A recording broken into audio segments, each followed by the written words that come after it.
Chapter 4. It's my constitutional right. Early in life, I had learned that if you want something, you had better make some noise. Malcolm X. March 2nd, 1955. Claudette and her classmates got out of school early that Wednesday because of a faculty meeting. When she stepped outside, the afternoon air was warm and muggy, already like summer. Claudette spotted some friends and ran to catch up with them. The group walked together for a few blocks, then got on the Highland Gardens bus at Dexter Avenue and Bainbridge Street. She handed the driver her pink coupon, which allowed a student to ride for 5 cents, half fare. Since there were no whites in the front of the bus, she and her classmates walked straight down the aisle without getting off. Claudette slid into a window seat on the left side near the exit door and about halfway back. A schoolmate plopped down beside her, and 2 other Booker T. Washington students took the seats across the aisle in the same row.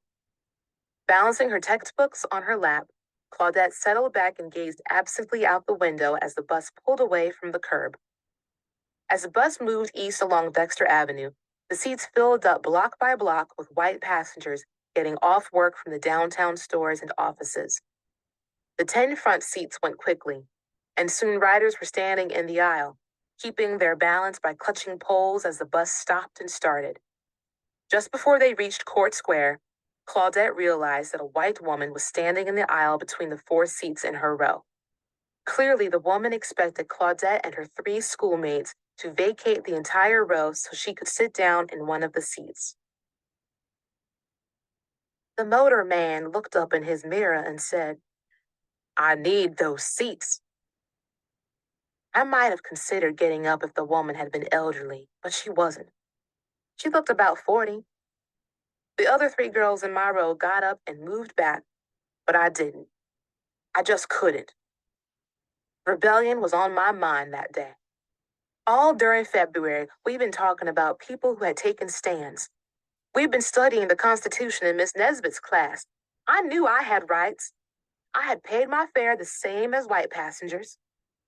I knew the rule that you didn't have to get up for a white person if there were no empty seats left on the bus. And there weren't. But it wasn't about that. I was thinking, why should I have to get up just because a driver tells me to, or just because I'm Black? Right then, I decided I wasn't going to take it anymore. I hadn't planned it out, but my decision was built on a lifetime of nasty experiences. After the other students got up, there were 3 empty seats in my row. That white woman still wouldn't sit down, not even across the aisle from me. That was the whole point of the segregation rules. It was all symbolic. Blacks had to be behind whites. If she sat down in the same row as me, it meant I was as good as her. So she had to keep standing until I moved back. The motorman yelled again louder, "Why are you still sitting there?"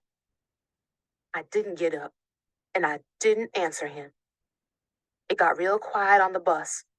A white rider yelled from the front, "You got to get up."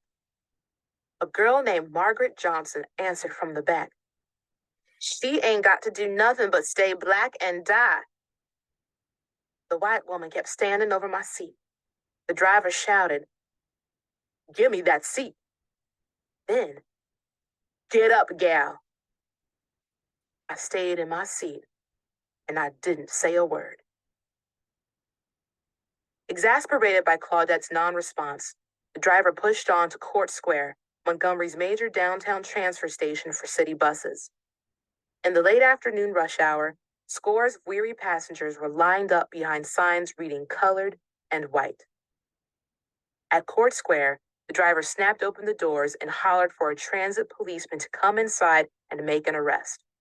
Seconds later, a uniformed officer clambered aboard, and the driver pointed down the aisle at Claudette. "It's her," he said.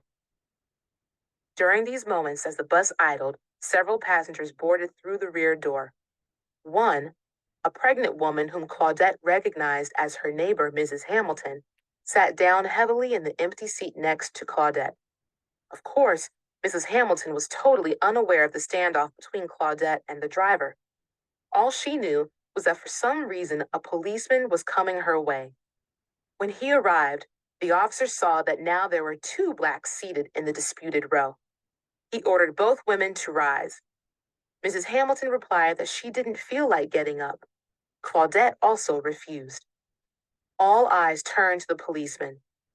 As much as he might have wanted to evict Claudette, he hesitated to bully a pregnant woman. Cocking a thumb toward Mrs. Hamilton, he addressed a group of black men seated in the rear. "If any of you are not gentlemen enough to give this lady a seat," he said, "you should be put in jail yourselves." Two men rose and scrambled off the trouble-filled bus. Mrs. Hamilton slowly walked back and took one of their seats. Now Claudette was again alone in her row. The officer ordered her to get up. Again, Claudette refused. He returned to the driver and explained that as a transit policeman, he lacked the authority to make an arrest. The doors closed behind him as he stepped down into the street and the bus pulled away again.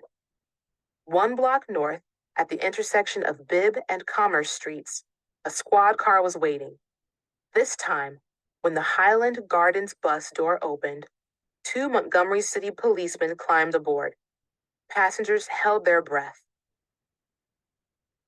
One of them said to the driver in a very angry tone, "Who is it?" The motorman pointed at me. I heard him say, "That's nothing new. I've had trouble with that thing before." He called me a thing. They came to me and stood over me, and one said, "Aren't you going to get up?" I said, "No, sir." He shouted, "Get up," again. I started crying, but I felt even more defiant. I kept saying over and over in my high-pitched voice, "It's my constitutional right to sit here as much as that lady. I paid my fare. It's my constitutional right." I knew I was talking back to a white policeman, but I had had enough. One cop grabbed one of my hands and his partner grabbed the other, and they pulled me straight up out of my seat. My books went flying everywhere. I went limp as a baby. I was too smart to fight back. They started dragging me backwards off the bus. One of them kicked me. I might have scratched one of them because I had long nails, but I sure didn't fight back. I kept screaming over and over, "It's my constitutional right." I wasn't shouting anything profane. I never swore, not then, not ever. I was shouting out my rights. It just killed me to leave the bus. I hated to give that white woman my seat when so many black people were standing. I was crying hard. The cops put me in the back of a police car and shut the door. They stood outside and talked to each other for a minute, and then one came back and told me to stick my hands out the open window. He handcuffed me and then pulled the door open and jumped in the back seat with me. I put my knees together and crossed my hands over my lap and started praying. All ride long, they swore at me and ridiculed me. They took turns trying to guess my bra size. They called me nigger bitch and cracked jokes about parts of my body. I recited the Lord's Prayer and the 23rd Psalm over and over in my head, trying to push back the fear. I assumed they were taking me to juvenile court because I was only 15. I was thinking, now I'm going to be picking cotton, since that's how they punish juveniles. They put you in a school out in the country where they made you do field work during the day. But we were going in the wrong direction. They kept telling me I was going to Atmore, the women's penitentiary. Instead, we pulled up to the police station and they led me inside. More cops looked up when we came in and started calling me fang and whore. They booked me and took my fingerprints. Then they put me back in the car and drove me to the city jail, the adult jail. Someone led me straight to a cell without giving me any chance to make a phone call. He opened the door and told me to get inside. He shut it hard behind me and turned the key. The lock fell into place with a heavy sound. It was the worst sound I ever heard. It sounded final. It said I was trapped.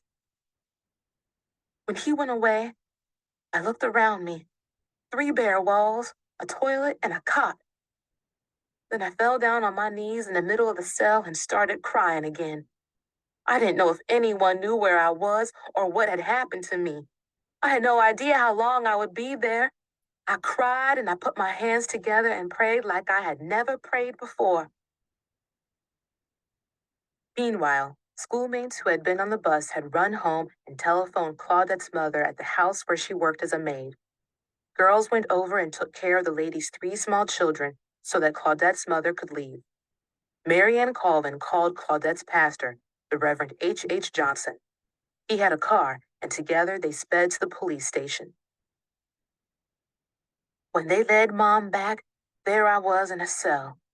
I was crying hard, and then Mom got upset too. When she saw me, she didn't bawl me out. She just asked, "Are you all right, Claudette?" Reverend Johnson bailed me out, and we drove home. By the time we got to King Hill, word had spread everywhere. All our neighbors came around, and they were just squeezing me to death. I felt happy and proud. I had been talking about getting all rights ever since Jeremiah Reeves was arrested, and now they knew I was serious. Velma, QP, and Marianne's daughter, who was living with us at the time, kept saying it was my little squeaky voice that had saved me from getting beat up or raped by the cops. But I was afraid that night, too. I had stood up to a white bus driver and 2 white cops. I had challenged the bus law.